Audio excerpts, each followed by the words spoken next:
Praise Lord सर्वांना. Praise the Lord. ख्रिस्तामध्ये सर्वांचं स्वागत आहे. तर मागच्या व्हिडिओच्या द्वारे परमेश्वराने तुमच्या जीवनामध्ये नक्कीच कार्य केलं असणार आणि या व्हिडिओच्या माध्यमातून देखील परमेश्वर तुमच्या जीवनात कार्य करेल. आमेन. आमेन.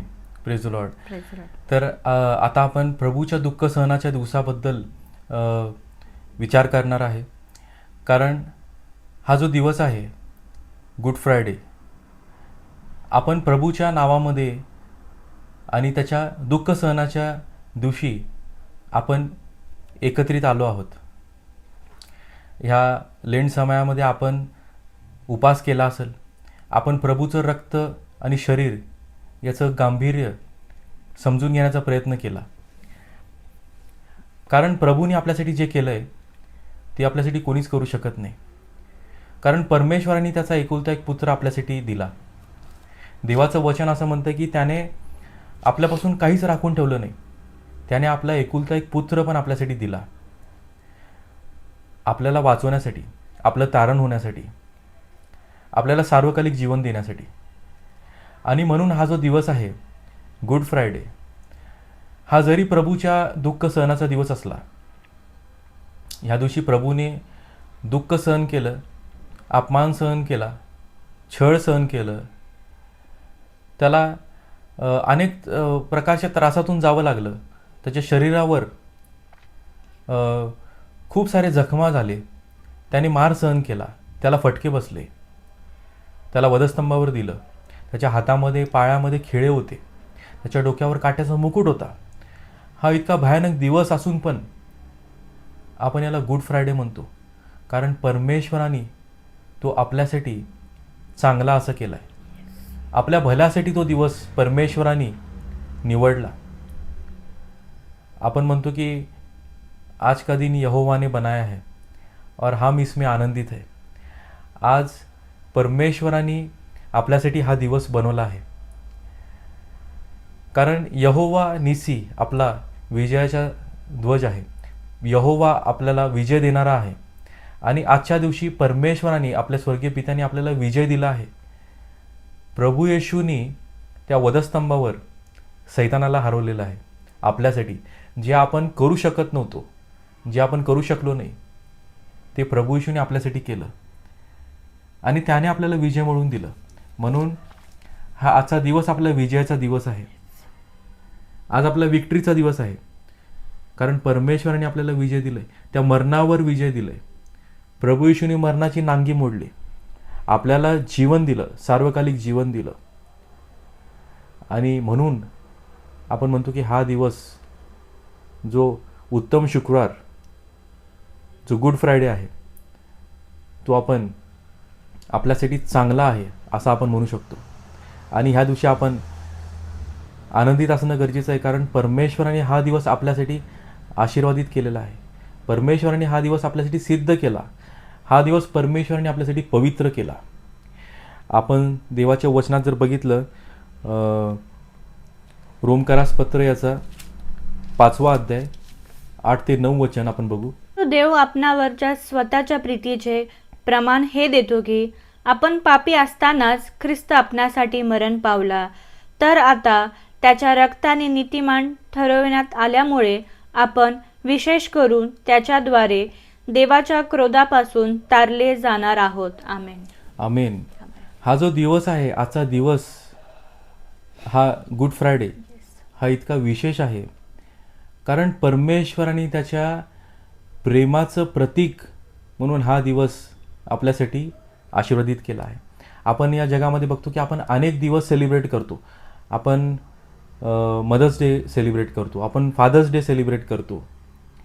आणि फादर्स डेला आपण आपल्या वडिलांना शुभेच्छा देतो. आपल्या वडिलांवर जे आपलं प्रेम आहे ते आपण व्यक्त करतो. आणि मायवारच्या दिवशी आपल्या आईसाठी आपलं जे प्रेम आहे ते आपण व्यक्त करतो, आपण शुभेच्छा देतो, आपण गिफ्ट देतो. अनेक दिवस आहेत. आणि व्हॅलेंटाईन्स डे आपण सेलिब्रेट करतो. जे कपल्स आहेत ते एकमेकावरचं प्रेम व्यक्त करतात, एकमेकाला गिफ्ट देतात. पण हा जो दिवस आहे उत्तम शुक्रवार, गुड फ्रायडे, म्हणजे हा परमेश्वराचा दिवस आहे.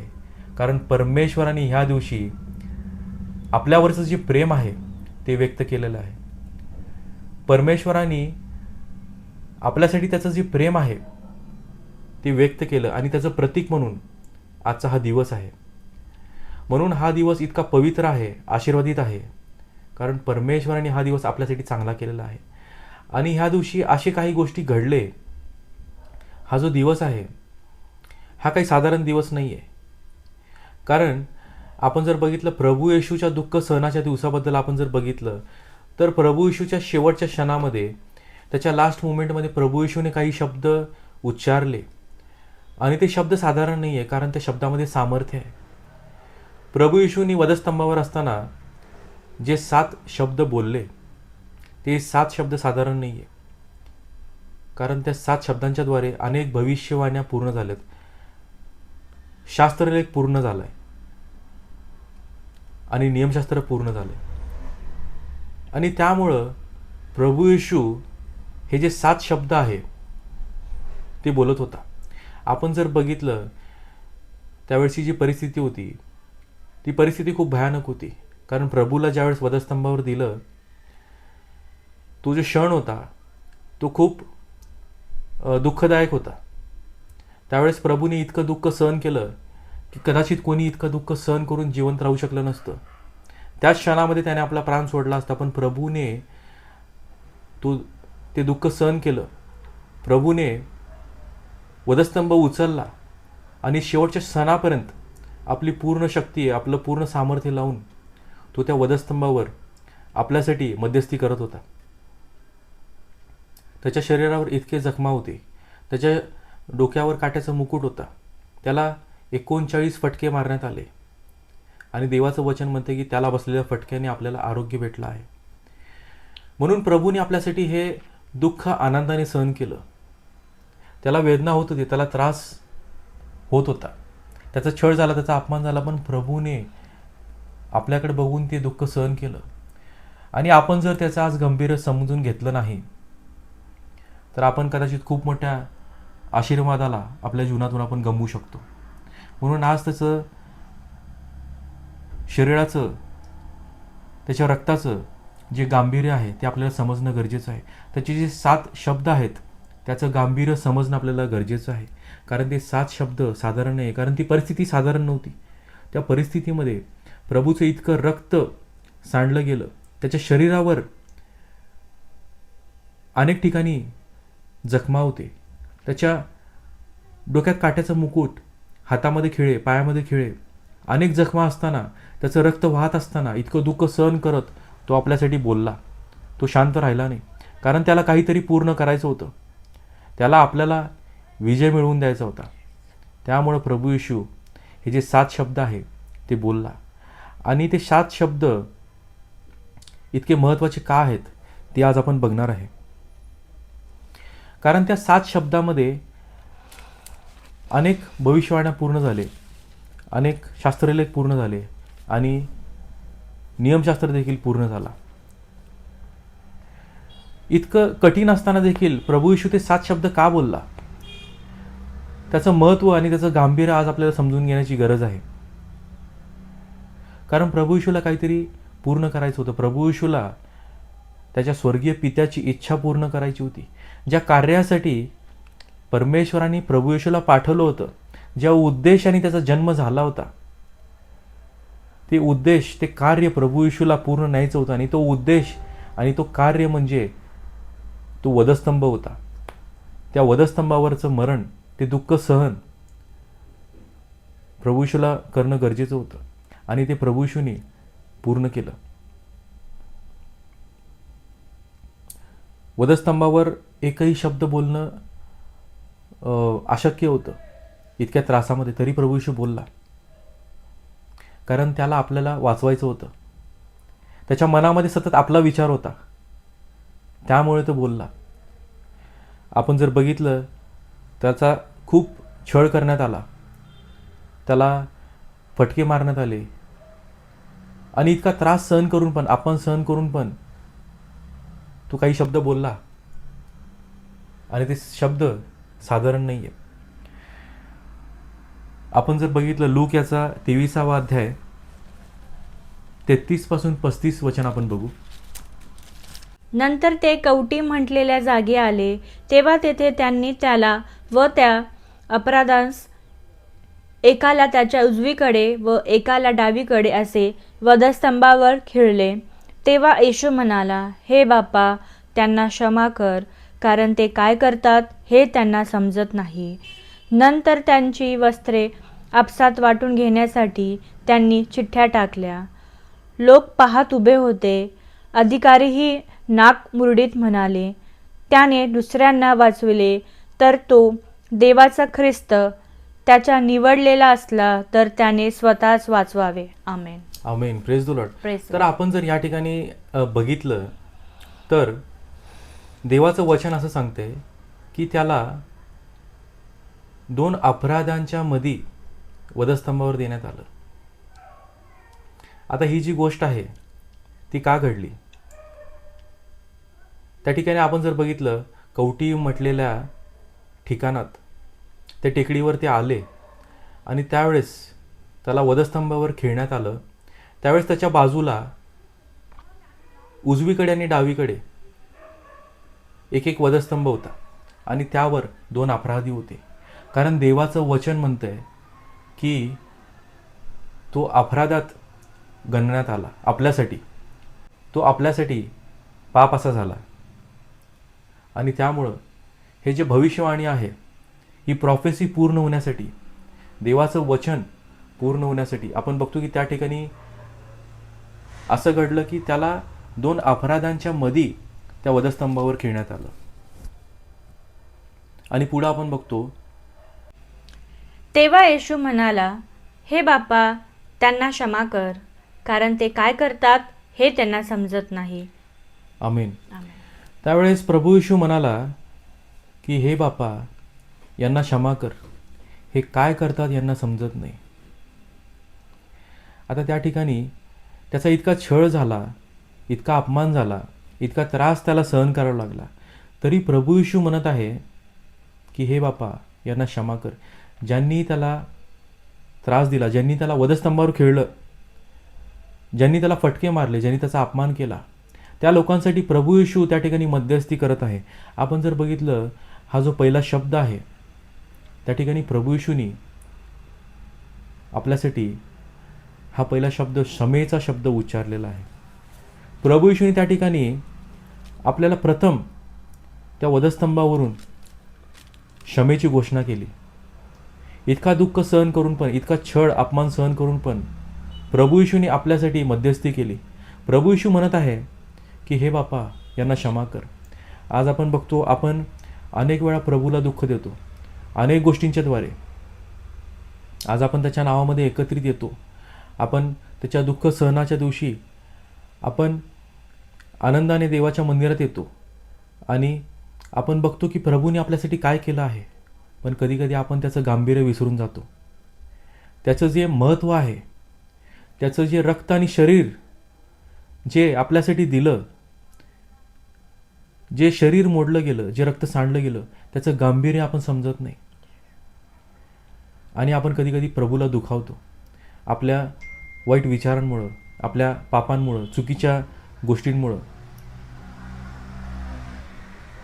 आपण मंदिरात येतो, पण ज्यावेळेस आपण मंदिराच्या बाहेर जातो त्यावेळेस परत आपण आपल्या जुन्या गोष्टींमध्ये रमतो आणि त्याद्वारे आपण वारंवार प्रभूला वधस्तंभावर खिळतो, त्याला दुःख देतो, आपण त्याचा अपमान करतो, आपण त्याचा छळ करतो, आपण त्याला जखमा देतो. कारण प्रभूने आपल्यासाठी वधस्तंभ उचलला आणि त्याने आपल्याला क्षमा केली. याचं महत्त्व जर आपल्याला कळालं तर आपण त्याला परत दुखवणार नाही. कारण त्याने आपल्यासाठी जे केलं ते आपल्यासाठी कोणीच करू शकलं नसतं.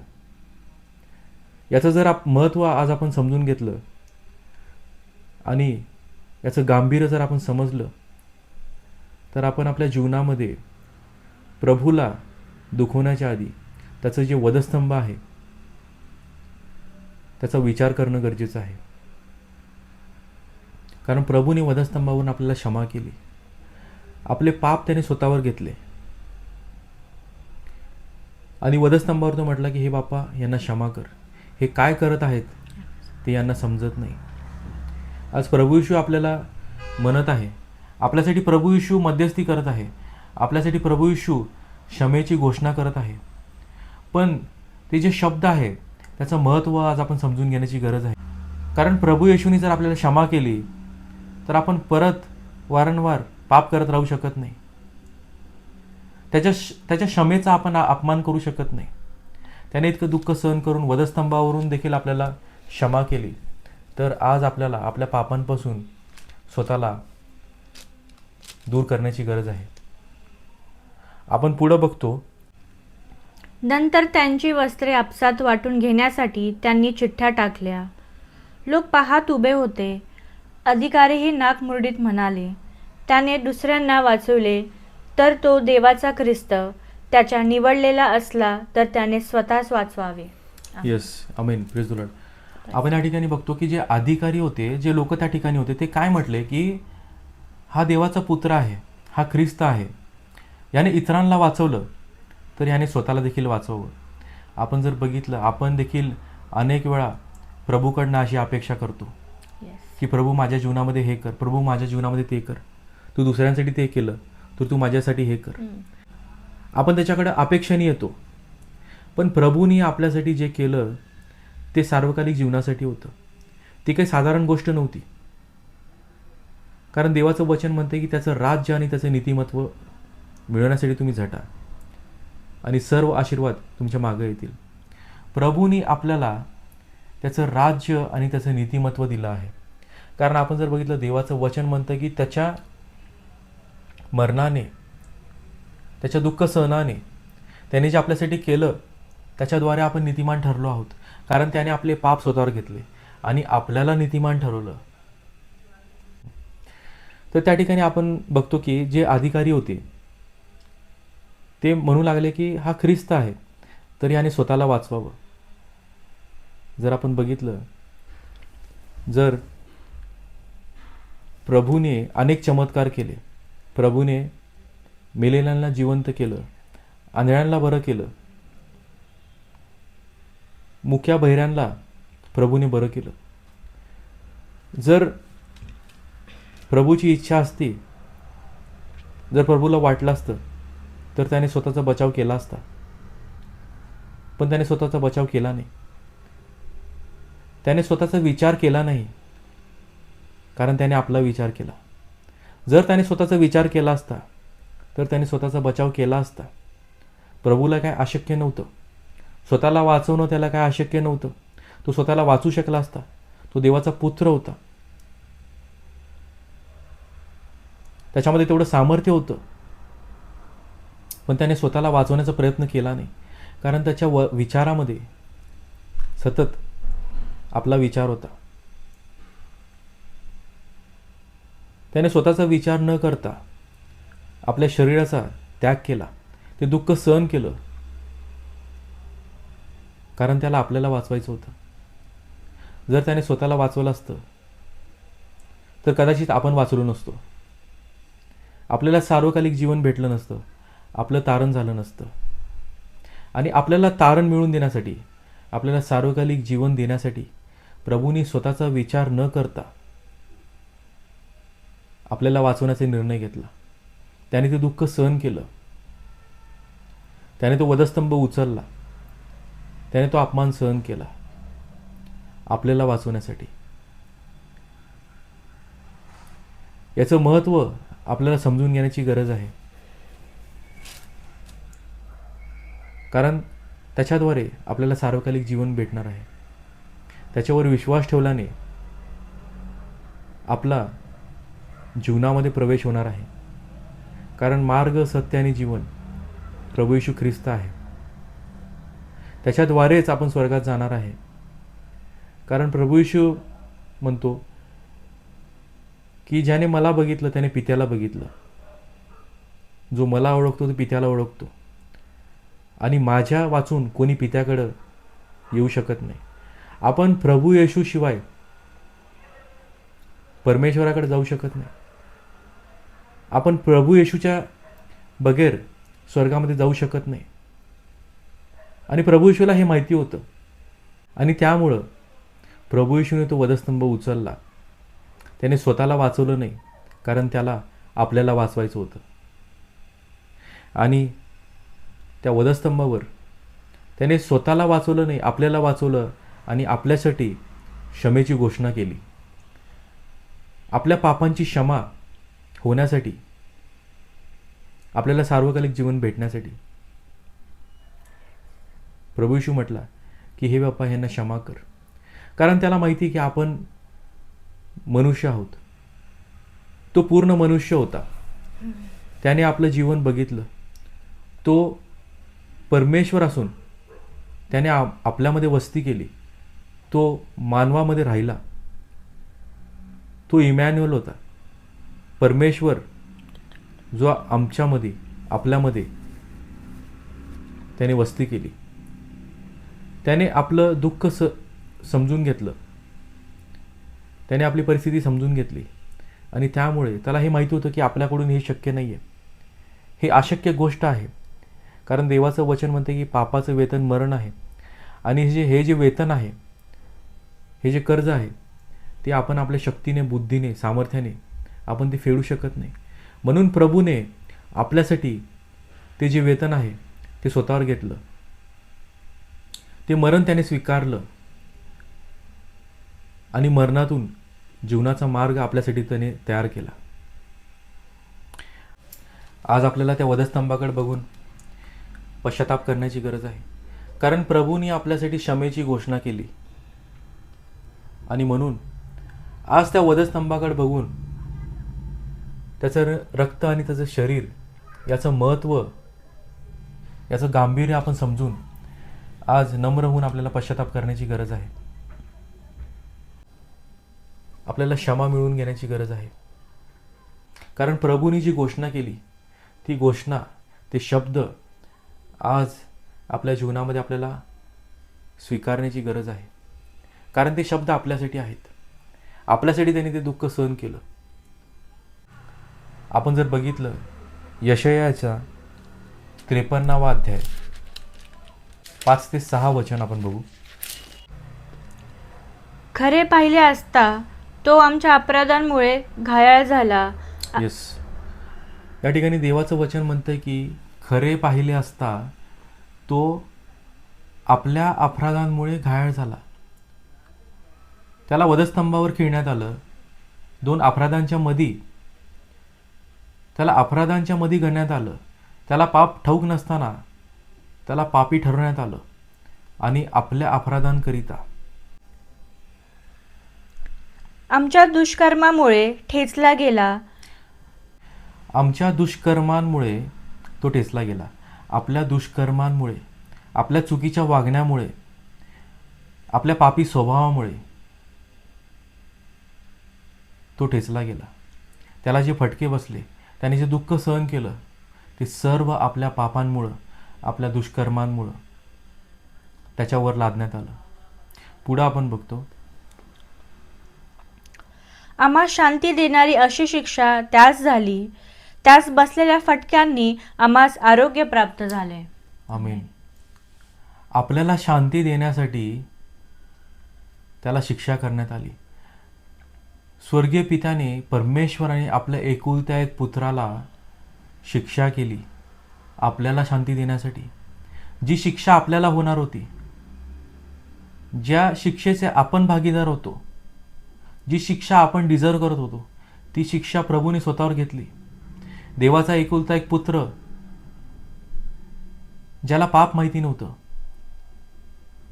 तो शिक्षेस पात्र ठरला आपल्यासाठी. जी शिक्षा आपल्यासाठी नेमलेली होती, ती शिक्षा त्याने स्वतःवर घेतली. आणि त्याला बसलेल्या फटक्याने आपल्याला आरोग्य भेटलं आहे. आपल्याला आरोग्य देण्यासाठी प्रत्येक मार, प्रत्येक जखम त्याच्या शरीरावर, आपल्या प्रत्येक आजारासाठी, आपल्याला आरोग्य देण्यासाठी त्याने सहन केलं. कारण त्याने जर सहन केलं नसतं तर आपल्याला आरोग्य भेटलं नसतं. कारण आपल्या पापांमुळं मरणाचं राज्य आपल्यावर होतं. पण त्या मरणाच्या बंधनातून आपल्याला सोडवण्यासाठी त्याने ते दुःख सहन केलं, त्याने तो मार सहन केला, ती फटके त्याने खाल्ले आपल्याला आरोग्य देण्यासाठी. त्याला बसलेल्या प्रत्येक फटक्याने आपल्याला आरोग्य भेटलं आहे. म्हणून आज आपण अधिकाराने म्हणू शकतो की आपण आजारातनं मुक्त झालो आहोत. जर आपण त्याच्यावर विश्वास ठेवतो, जर आपण प्रभूचं रक्त आणि शरीर याचं गांभीर्य समजलं, तर कोणताही आजाराचं अधिकार आपल्यावर चालत नाही. कोणताही आजार आपल्यावर राज्य करू शकत नाही, कारण त्याला बसलेल्या फटक्याने आपल्याला आरोग्य भेटलं आहे. पुढे जर आपण बघितलं, लूक याचा 23वा अध्याय 39 पासून 43 वचन. वधस्तंभावर खिळलेल्या त्या अपराध्यांपैकी एकाने त्याची निंदा करून म्हटले, तू ख्रिस्त आहेस ना, तर स्वतःला व आम्हाला वाचव. परंतु दुसऱ्याने त्याचा निषेध करून म्हटले, तुलाही ती शिक्षा झाली असता तू देवाला सुद्धा भीत नाहीस काय? आपली शिक्षा तर यथान्याय आहे, कारण आपण आपल्या कृत्यांचे योग्य फळ भोगीत आहोत. परंतु ह्याने काही अयोग्य केले नाही. मग तो म्हणाला, अहो येशू, आपण आपल्या राजाधिकाऱ्याने याल तेव्हा माझी आठवण करा. तो त्याला म्हणाला, मी तुला खच्चित सांगतो, तू आज माझ्याबरोबर सुखलोकात असशील. Amen. Amen. Praise the Lord. Praise the Lord. आपण या ठिकाणी बघतो प्रभू येशूचा जो दुसरा शब्द आहे, प्रभू येशू त्या अपराध्याला म्हणाला की मी तुला खचित सांगतो की आज तू माझ्याबरोबर सुखलोकात असशील. आता या ठिकाणी आपण बघतो की त्या ठिकाणी 2 अपराधी होते. 2 अपराध्यांच्या मध्ये प्रभू येशू त्या वधस्तंभावर होता आणि त्या 2 अपराध्यांचं संभाषण चाललं होतं. एक जण म्हणत होता की हा ख्रिस्त आहे, हा देवाचा पुत्र आहे, तर याने स्वतःला वाचवावं आणि आम्हाला देखील वाचवावं. पण जो दुसरा होता तो म्हणाला की आपण तर पापी आहोत आणि आपली जी शिक्षा आहे ती योग्य आहे, पण ह्याने काहीच पाप केलं नाही, प्रभू येशूने काही पाप केलं नाही, पण तरी पण त्याला शिक्षा करण्यात आली. ही गोष्ट त्याने ओळखली. आता त्या दोघांपैकी एक जण जो होता त्याने प्रभू येशूचं वचन ऐकलं होतं, त्याने प्रभू येशूला ऐकलं होतं, त्याने प्रभू येशूबद्दल ऐकलं होतं, त्याच्या कार्याबद्दल, त्याच्या चिन्ह आणि चमत्काराबद्दल त्याने ऐकलं होतं. पण तरी पण कदाचित त्याने आपलं जीवन पापामध्ये घालवलं. त्याला माहिती होतं की हा देवाचा पुत्र आहे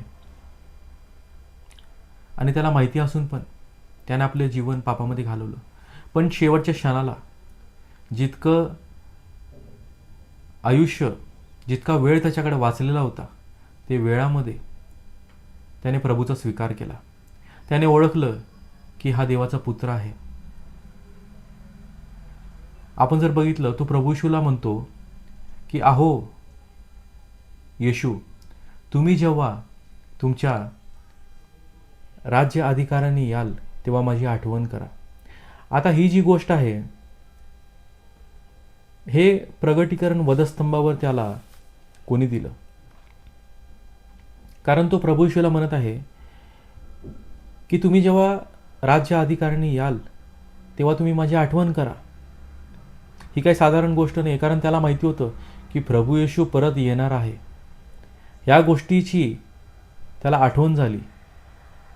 त्याने कदाचित ऐकलं असेल आणि त्याने विश्वास पण ठेवला असेल, पण त्याने आपलं पापी जीवन सोडलं नाही. तो चुकीच्या मार्गाने चालत राहिला. पण ज्या वेळेस त्याला वधस्तंभावर खिळण्यात आलं त्यावेळेस त्याच्या मनाला एक टोचणी लागली. त्याच्या अंतःकरणाशी परमेश्वर बोलला. त्याच्या मनामध्ये त्याला त्याचे पाप दिसू लागले. त्याच्या मनामध्ये त्याने आपले पाप कबूल केले. त्याने पश्चाताप केला, अंतःकरणाने त्याने पश्चाताप केला आणि त्याने कबूल केलं की प्रभू येशू हा देवाचा पुत्र आहे आणि हा परत येणार आहे. त्या वधस्तंभावर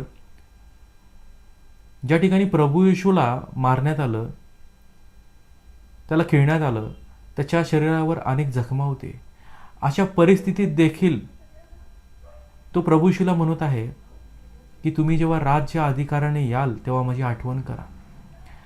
आता प्रभू येशू त्या ठिकाणी त्याच्या बाजूला वधस्तंभावर खिळलेला आहे,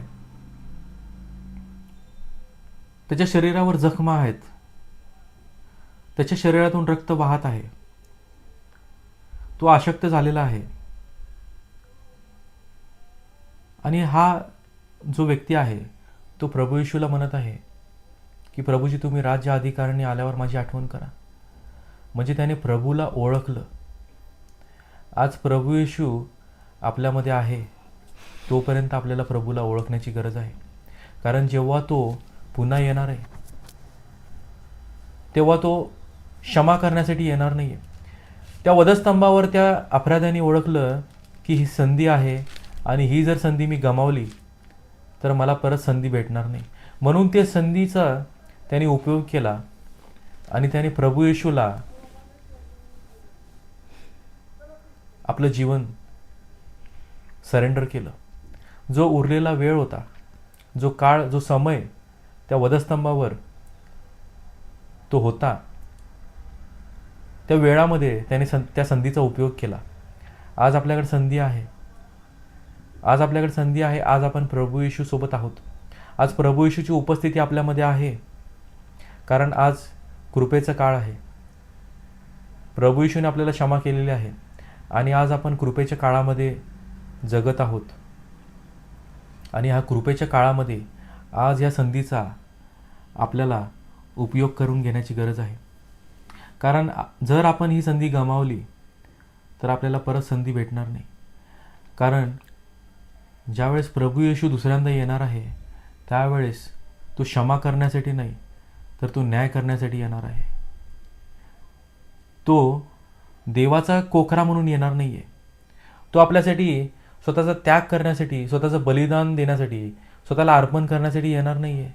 तर त्यावेळेस तो न्याय करण्यासाठी आणि न्यायाधीश म्हणून येणार आहे. आणि त्यावेळेस कदाचित प्रभू येशू आपल्याला क्षमा करू शकणार नाही. म्हणून आज संधी आहे आपल्याकडं.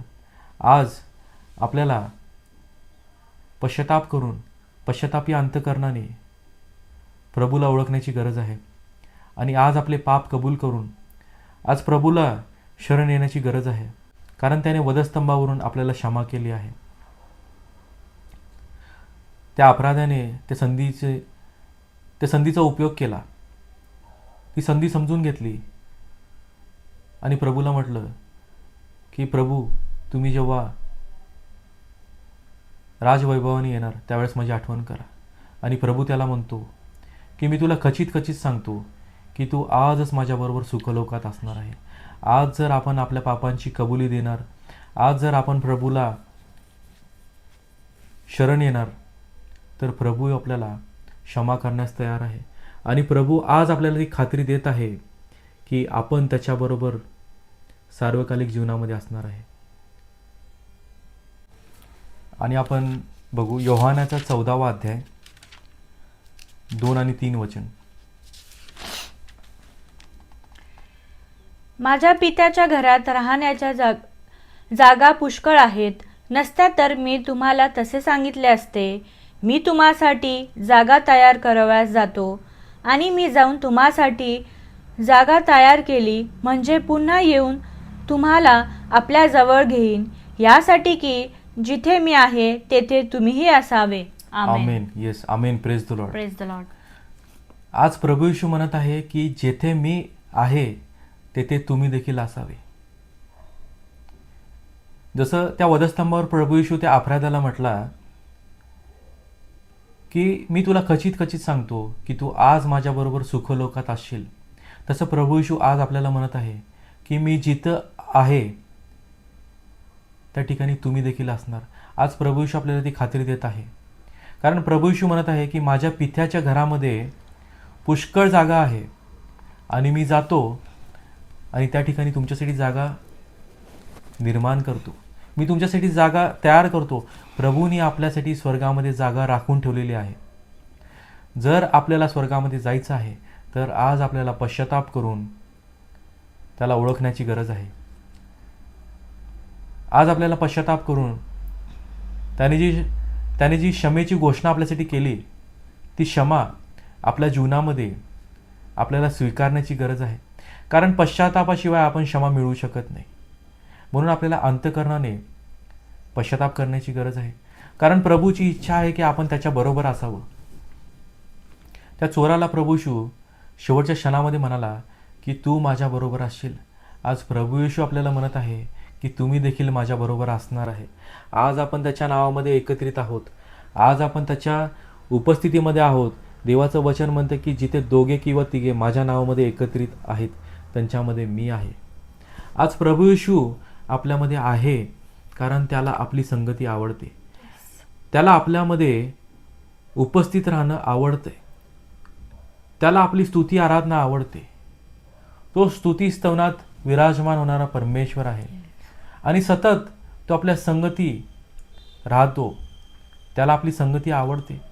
म्हणून प्रभू येशू म्हणतो की मी जातो आणि तुमच्यासाठी जागा निर्माण करतो. कारण त्याची अशी इच्छा आहे की आपण देखील त्याच्याबरोबर त्याच्या पित्याच्या घरामध्ये स्वर्गामध्ये सार्वकालिक जीवनामध्ये प्रवेश करावं आणि सार्वकालिक जीवनामध्ये त्याच्याबरोबर त्याच्या उपस्थितीमध्ये त्याच्या संगतीमध्ये राहावं. आज आपल्याला पश्चाताप करण्याची गरज आहे. त्या अपराध्याने ती संधी ओळखली आणि पश्चाताप केला आणि प्रभू येशूबरोबर त्याच्या उपस्थितीमध्ये तो राहिला. आज आपण जर पश्चाताप करतो तर आज आपल्याला देखील प्रभू येशू खात्री देतो की आपण देखील त्याच्या उपस्थितीमध्ये सार्वकालिक जीवनामध्ये प्रवेश करणार आहे. आणि हा जो दुसरा शब्द आहे तो आपल्याला खात्री देणारा शब्द आहे की प्रभूने आपल्यासाठी जागा निर्माण केलेली आहे. आणि ही घोषणा प्रभू येशूने वधस्तंभावरच केली. आणि त्यासाठी आपल्याला पश्चाताप करून आपलं जीवन आपलं जे उरलेलं जीवन आहे, आपला जो वेळ आहे, आपला जो उरलेला समय आहे तो प्रभूसाठी समर्पित करण्याची गरज आहे. आणि ज्यावेळेस तो राजवैभवाने येईल त्यावेळेस तो आनंदाने आपला स्वीकार करेल आणि आपण त्याच्याबरोबर राहणार आहोत. आणि आपण पुढं बघतो योहान याचा 19 अध्याय 25 पासून 27 वचनापर्यंत आपण बघू. येशूच्या वधस्तंभाजवळ त्याची आई, त्याची मावशी, कलोपाची पत्नी मरिया आणि मरिया मगदालिया ह्या उभ्या होत्या. मग येशूने आपल्या आईला व ज्या शिष्यावर त्याची प्रीती होती त्याला जवळ उभे राहिलेले पाहून आईला म्हटले, बाई, पहा, हा तुझा मुलगा. मग त्याने त्या शिष्याला म्हटले, पहा, ही तुझी आई.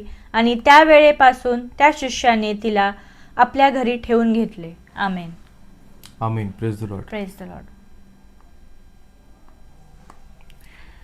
तर या ठिकाणी आपण बघतो की प्रभू येशू वधस्तंभावर असताना त्याची आई, त्याची मावशी आणि ज्या शिष्यावर त्याचं प्रेम होतं तो शिष्य म्हणजे योहान त्या ठिकाणी होता. आणि त्यावेळेस प्रभू येशूची नजर त्यांच्यावर पडली. त्याने बघितलं आणि ज्यावेळेस प्रभूंनी आपल्या आईला, जिने त्याला जन्म दिलं, तिला बघितलं आणि प्रभू येशू म्हटला, तो आपल्या आईला म्हणाला की बाई, पहा, हा तुझा मुलगा. आणि त्या शिष्याला म्हणाला की पहा, ही तुझी आई. या ठिकाणी आपण बघतो की प्रभू येशू वधस्तंभावर असताना देखील त्याच्या आईवर त्याचं प्रेम होतं. त्याने आपल्या आईची जबाबदारी घेतली, आपल्या आईची काळजी केली. त्या ठिकाणी वधस्तंभावर स्वतः दुःखामध्ये असताना त्याचं लक्ष त्याच्या आईवर होतं. आपण ह्या जगामध्ये जगत असताना अनेक वेळा ही सर्व गोष्टी आपल्याला पाळणं गरजेचं आहे. आपल्या आईची शिस्त पाळणं गरजेचं आहे. आपल्या आईची काळजी घेणं गरजेचं आहे. प्रभू येशूने आपलं जे शरीर आहे ते जगासाठी दिलं. आपल्या शरीराचा त्याग केला.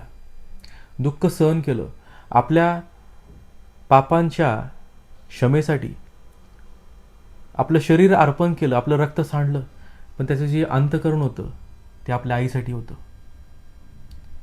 आणि त्यावेळेस त्याने वधस्तंभावरून आपल्या आईला बघितलं आणि तो म्हणाला की पहा, हा तुझा मुलगा.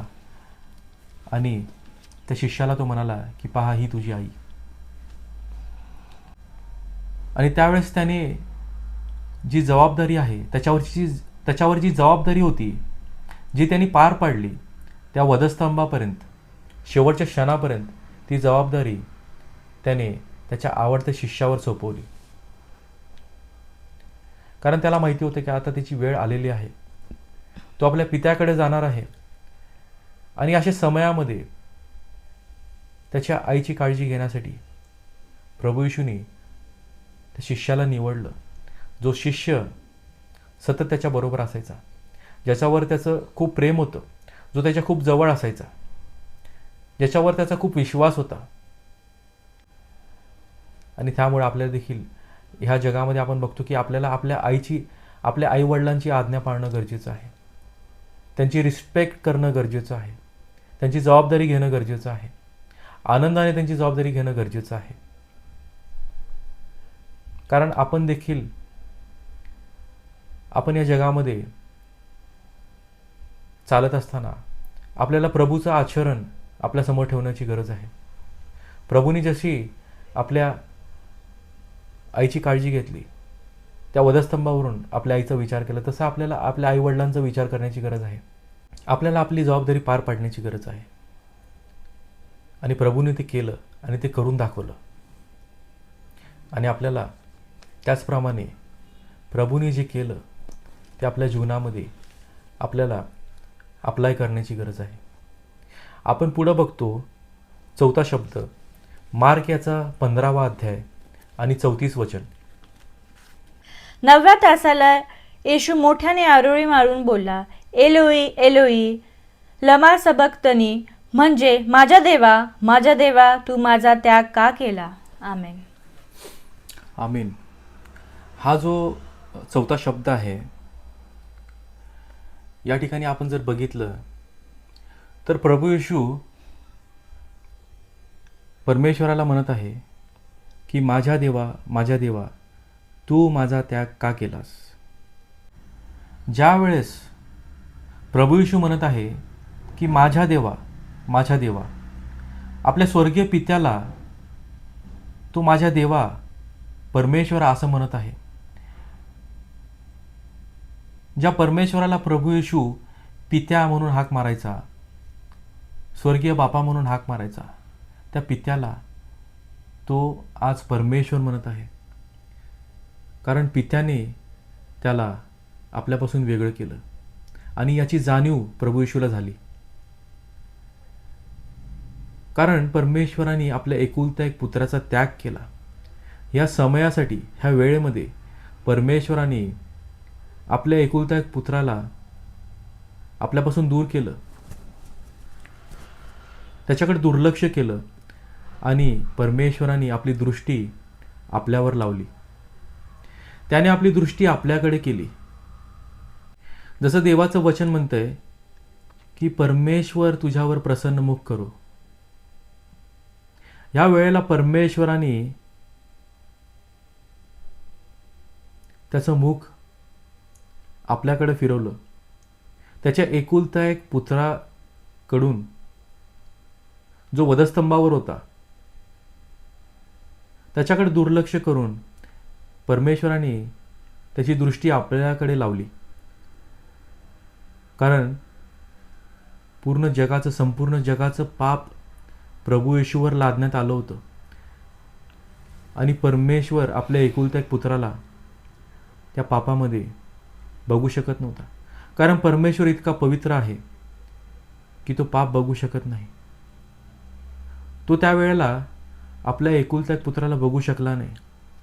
त्याने आपल्या एकुलत्या एक पुत्राला स्वतःपासून दूर केलं, विभक्त केलं आणि आपली दृष्टी आपल्याकडे फिरवली. कारण त्याच वेळेला आपण प्रभूच्या द्वारे नीतिमान ठरलो गेलो. कारण प्रभूने आपले पाप स्वतःवर घेतले आणि आपल्याला नीतिमान ठरवलं. आपण त्यावेळेस नीतिमान ठरलो कारण आपले पाप त्याच्यावर लादण्यात आले होते. आपल्याला पवित्र करण्यात आलं होतं कारण तो पापी झाला. त्याला पापी ठरवण्यात आलं. ज्याला पाप ठाऊक नव्हतं त्याला पापी ठरवण्यात आलं. त्याला पाप असं गणण्यात आलं. त्याला पाप असं म्हटलं गेलं आणि आपल्याला नीतिमान ठरवण्यात आलं. आणि त्यामुळे परमेश्वराने त्याची दृष्टी आपल्यावर लावली. आणि ह्या वेळेला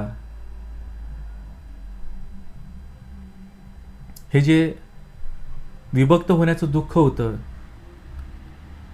ते प्रभू येशूसाठी असहाय्य होतं. आपण जर या ठिकाणी बघितलं, जे 3 शब्द आहेत आधीचे, त्या तिन्ही शब्दामध्ये प्रभू येशू क्षमेची घोषणा करत आहे, आपल्याला खात्री देत आहे आणि आपली जबाबदारी पार पाडत आहे. पण ह्या 4थ्या शब्दामध्ये प्रभू येशू दुःखाने, आक्रोशाने आरोळी मारत आहे. कारण ह्या समयाला त्याला त्या दुःखाची जाणीव झाली. त्या पापाचं ओझं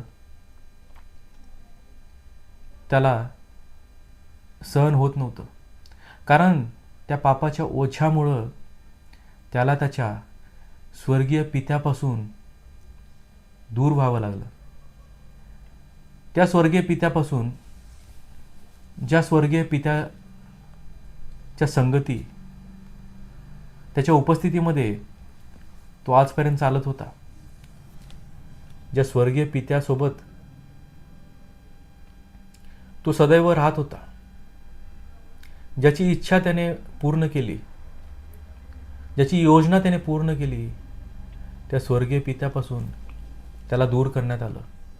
फक्त आणि फक्त आपल्या पापांमुळं. आपल्या पापांमुळं परमेश्वराने आपल्या एकुलत्या एक पुत्राचा त्याग केला. आणि ह्या वेळेला आपण बघतो की ते जे विभक्त होण्याचं दुःख होतं, ते आपल्या पित्यापासून दूर जाण्याचं जे दुःख होतं, ते प्रभू येशूला असहाय्य होतं.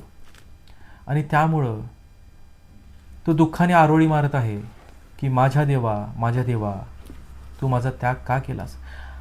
कारण या ठिकाणी आपण बघतो की तो आपल्या स्वर्गीय पित्याला परमेश्वर म्हणत आहे. तो पाप असं गणला गेला, त्याला पाप असं ठरवण्यात आलं.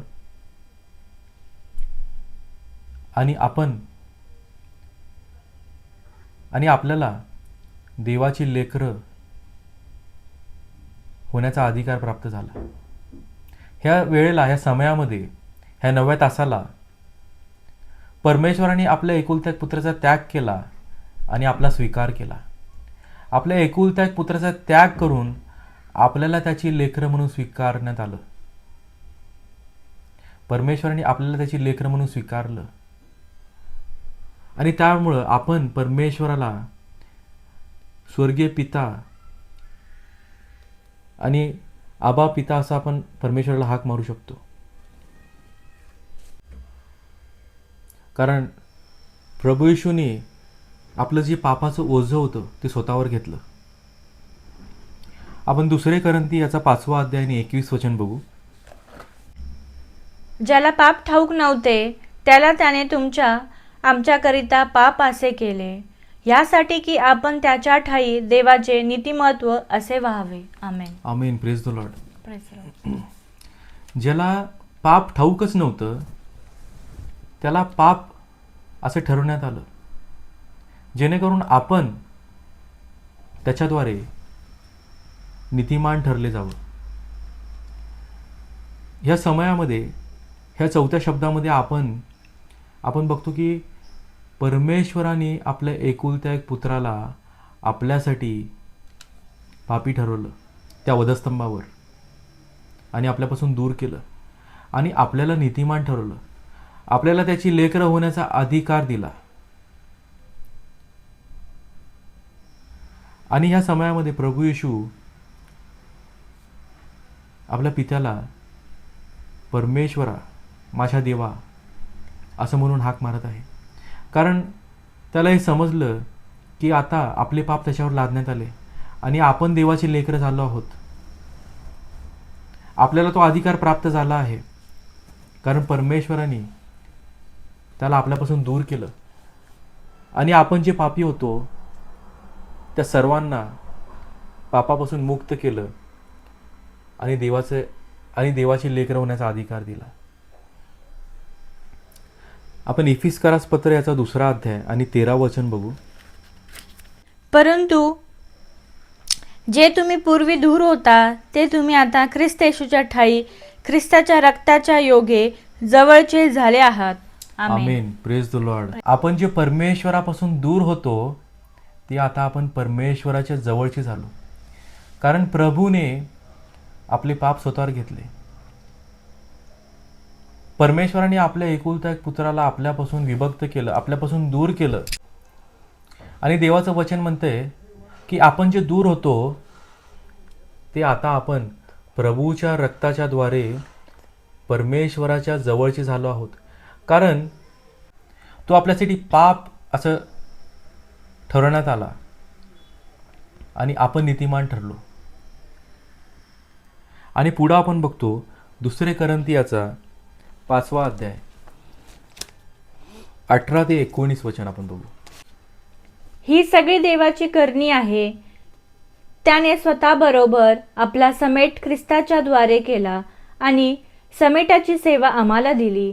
म्हणजे जगातील लोकांच्या पातके त्यांच्याकडे न मोजता देव ख्रिस्तामध्ये स्वतःबरोबर जगाचा समेट करीत होता आणि त्याने आपल्याकडे समेटाचे वचन सोपवून दिले. Amen. Amen. Praise the Lord. Praise या the ठिकाणी आपण बघतो की त्या वेळेला एक अद्भुत गोष्ट घडत होती.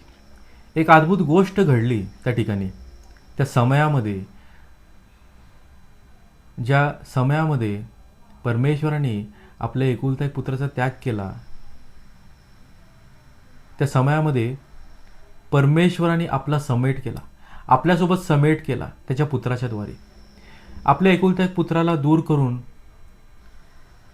त्याने आपला स्वीकार केला. प्रभूच्या रक्ताच्या द्वारे, त्याच्या शरीराच्या द्वारे परमेश्वराने आपल्यासोबत समेट केला आणि आपल्याला समेटाची सेवा दिली. म्हणून आज जे आपण प्रभूमध्ये एक आहोत, आज आपण प्रभूमध्ये एकत्रित येतो. आपल्यामध्ये प्रभू येशू ख्रिस्त आहे, आपल्यामध्ये तो उपस्थित आहे, आपल्यामध्ये परमेश्वराची उपस्थिती आहे, त्याची शांती आहे, त्याच्या दयेच्या, त्याच्या कृपेचा आपण अनुभव घेतो. तर आपल्याला परमेश्वराने ती सेवा दिली की आपण इतरांना देखील त्याच्या दयेचा, त्याच्या कृपेचा, त्याच्या सामर्थ्याचा अनुभव आपण करून देण्याची गरज आहे. आपल्याला परमेश्वराने समेटाची सेवा दिली ख्रिस्ताच्या द्वारे. कारण वधस्तंभावर आपण बघतो की परमेश्वराने आपल्या एकुलत्या एक पुत्राचा त्याग केला, आपल्या एकुलत्या एक पुत्राला आपल्यापासून दूर केलं आणि आपला स्वीकार केला, आपल्यासोबत समेट केला आणि आपल्याला ती समेटाची सेवा दिली. म्हणजे आपण देखील जगामध्ये जाऊन इतरांना सुवार्ता सांगून परमेश्वराच्या दयेबद्दल, त्याच्या कृपेबद्दल, त्याच्या एकुलत्या एक पुत्राच्या त्यागाबद्दल घोषणा करून आपण इतरांना परमेश्वरामध्ये एकत्रित आणण्याची गरज आहे. आपण जे हरवलेले आहेत त्यांना जाऊन देवाची सुवार्ता सांगून परमेश्वरामध्ये त्यांना एकत्रित आणण्याची गरज आहे. त्यांच्याबरोबर समेट करण्याची गरज आहे आणि त्यांचा समेट परमेश्वरासोबत करून देण्याची गरज आहे. आणि पुढं आपण बघतो 5वा शब्द, योहानाचा 19 अध्याय आणि 28 वचन. त्यानंतर आता सर्व पूर्ण झाले आहे हे जाणून येशूने शास्त्रलेख पूर्ण व्हावा म्हणून मला तहान लागली आहे असे म्हटले. आमीन. Praise the Lord. तर या ठिकाणी आपण बघतो की आता प्रभू येशू म्हणत आहे की मला तहान लागली आहे. आता हा जो 5वा शब्द आहे तो प्रभू येशू का बोलला? तर देवाचं वचन आपल्याला सांगतंय की शास्त्रलेख पूर्ण व्हावा म्हणून तो बोलला. कारण अनेक भविष्यवाण्या त्याच्या शब्दांच्याद्वारे वधस्तंभावर पूर्ण करण्यात आले. शास्त्रलेख पूर्ण करण्यात आला, नियमशास्त्र पूर्ण करण्यात आला. आणि आता प्रभू येशू म्हणत आहे की मला तहान लागली आहे. आपण जर बघितलं या ठिकाणी दोन गोष्टी आहेत. जर जगिक दृष्टीने बघितलं तर प्रभू येशू पूर्ण मनुष्य होता. त्याने मानव रूप धारण केलं. तो परमेश्वर असून पण त्याने आमच्यामध्ये आपल्यामध्ये वस्ती केली. तो मनुष्य झाला, तो मनुष्यासारखा राहिला. त्याला मानवी स्वभाव होता. त्याने दुःख सहन केलं, त्याला दुःख झालं, सर्व गोष्टी त्याने सहन केले. आणि आपण बघतो की अनेक गोष्टी प्रभू येशूने मानवासारखे जे मानवाला जे वेदना होतात, जे दुःख होतंय, जे विचार असतात, जे कल्पना असतात, सर्व गोष्टींचा त्याने अनुभव घेतला. आणि या ठिकाणी आपण बघतो की प्रभू येशूला तहान लागली. जसं आपल्याला तहान लागते तसं प्रभू येशूला देखील तहान लागली. जगिक दृष्टीने आपण बघितलं तर तो पूर्ण मनुष्य होता. आणि वधस्तंभावर इतक्या कडक उन्हामध्ये इतका दुःख सहन करून, इतका त्रास सहन करून त्याचं पूर्ण रक्त सांडलं गेलं आणि त्याच्या शरीरामध्ये रक्त उरलं नाही. अशा वेळेस त्याला तहान लागली. आणि ही नॅचरल गोष्ट आहे, स्वाभाविक गोष्ट आहे की त्याला तहान लागली. पण या ठिकाणी जर आपण बघितलं आत्मिक दृष्टीने तर देवाचं वचन सांगते की शास्त्रलेख पूर्ण व्हावा म्हणून तो बोलला की मला तहान लागली आहे. आता या ठिकाणी आपण बघितलं तर त्याला तहान कशाची लागली? निश्चितच त्याला तहान लागली होती. तो मनुष्य होता, त्याला दुःख होतं, त्याला त्रास होत होता आणि म्हणून त्याला तहान लागली. पण आत्मिक दृष्टीने आपण जर बघितलं तर 4थ्या शब्दामध्ये आपण बघितलं की तो पित्यापासून विभक्त झाला. परमेश्वराने आपल्या एकुलत्या एक पुत्राचा त्याग केला. त्याने आपल्या एकुलत्या एक पुत्राला आपल्यापासून दूर केलं. आणि ह्यावेळेस आपण बघतो की त्याच्यानंतर 5व्या शब्दामध्ये प्रभू येशू म्हणत आहे की मला तहान लागली आहे. अनेक वेळा आपण परमेश्वरापासून दूर असतो, आपण जगिक गोष्टीमध्ये गुंतलेले असतो, आपण जगिक गोष्टीमध्ये रममान होतो. त्यावेळेस आपला आत्मा जो असतो तो तहानेला असतो. त्याला परमेश्वराची तहान लागलेली असते. पण ती तहान कधी आपण समजून घेत नाही. ती जी आत्मेची तहान असते ती तहान आपल्याला आज समजून घेण्याची गरज आहे. प्रभू येशू आपल्या पित्यापासून दूर झाला होता. प्रभू येशू आपल्या पित्यापासून विभक्त झाला आणि म्हणून त्याला आत्म्यामध्ये ती तहान लागली की त्याचा आत्मा तळमळत होता पित्याच्या सहवासासाठी, पित्याच्या संगती राहण्यासाठी, पित्याच्या प्रेमासाठी. अनेक वेळा आपण ही गोष्ट विसरून जातो की आपला आत्मा जो आहे तो परमेश्वराने आपल्याला दिलेला आहे. म्हणून देवाचं वचन म्हणतंय की मनुष्य केवळ भाकरीने नव्हे तर परमेश्वराच्या मुखातून निघणाऱ्या प्रत्येक शब्दाने जगेल. आपल्या आत्म्याची जी तहान आहे, आपल्या आत्म्याची जी भूक आहे ती जगिक गोष्टीने आपण पूर्ण करू शकत नाही. ती केवळ आणि केवळ परमेश्वराच्या उपस्थितीने, परमेश्वराच्या शब्दाने, परमेश्वराच्या दयेने, कृपेने आणि त्याच्या प्रेमानेच ती आपण पूर्ण करू शकतो. अनेक वेळा आपण ही गोष्ट विसरून जातो. आणि आपण जर बघितलं स्तोत्रसंहिता याचा 42वा अध्याय आणि पहिलं वचन पहिले ना, हरणी जशी पाण्याच्या प्रवाहासाठी लुलपते तसा हे देवा माझा जीव तुझ्यासाठी लुलपत आहे. की हरणी जशी पाण्यासाठी लुळपते तसा हे देवा माझा जीव तुझ्यासाठी लुळपत आहे.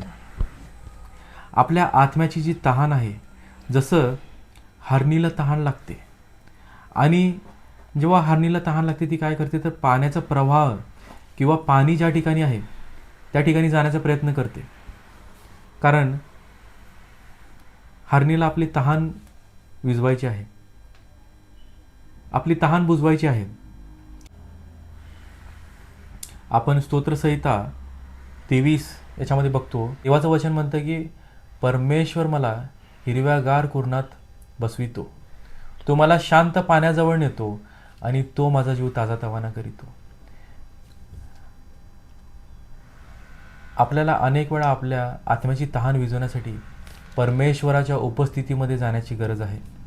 आपली आत्मिक तहान आपण जगिक गोष्टीने कधीच पूर्ण करू शकत नाही.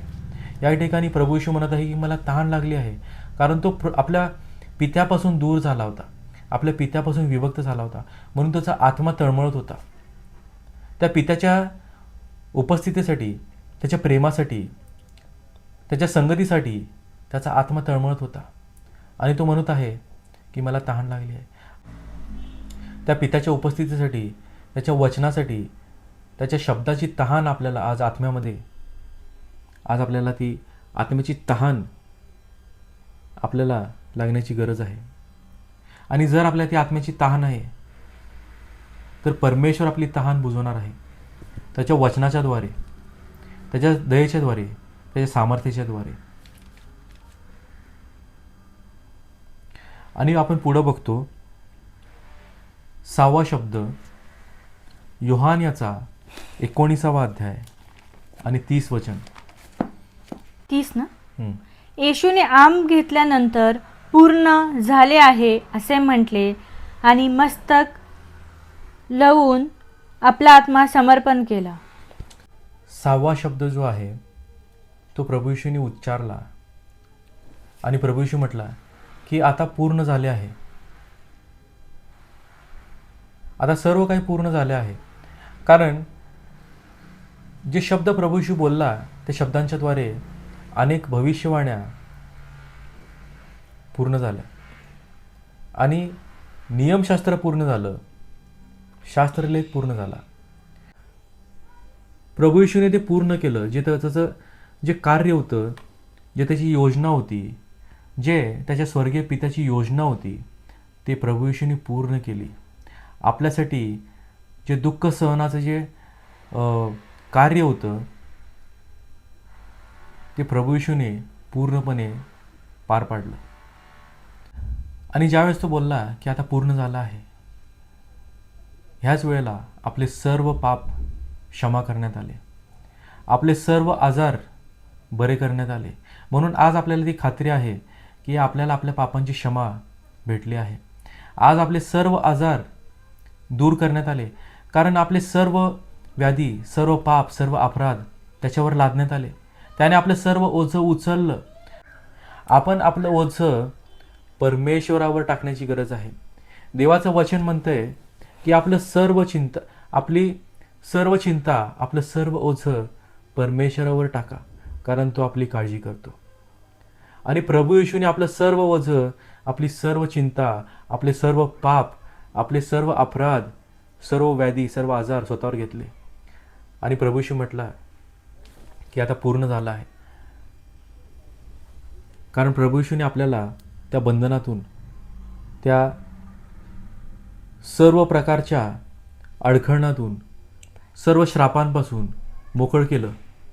आणि प्रभू येशू म्हटला की आता पूर्ण झालं आहे, आता मी पूर्ण केलं आहे. प्रभू येशूला कळालं की आता पूर्ण झालं आहे. आणि आपण पुढे बघतो शेवटचा शब्द लूक याचा 23वा अध्याय आणि 46 वचन. तेव्हा येशू उच्च स्वराने ओरडून म्हणाला, हे बापा, मी आपला आत्मा तुझ्या हाती सोपवून देतो. असे बोलून त्याने प्राण सोडला. Amen. Amen. Praise the Lord. Praise the Lord. या ठिकाणी आपण बघतो की प्रभू येशूने स्वतःच्या इच्छेने, स्वइच्छेने आपला आत्मा पित्याच्या हातामध्ये सोपवून दिला. त्याने स्वइच्छेने, स्वतःच्या इच्छेने आपलं मरण स्वीकारलं.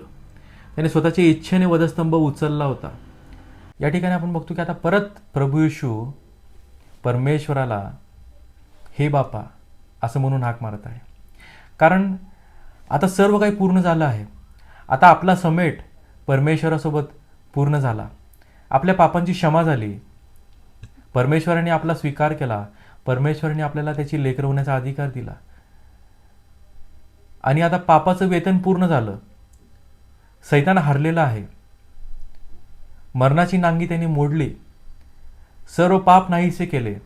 आणि आता प्रभू येशू परत आपल्या पित्याला हाक मारत आहे की हे बापा, मी आपला आत्मा तुझ्या हाती सोपवून देतो.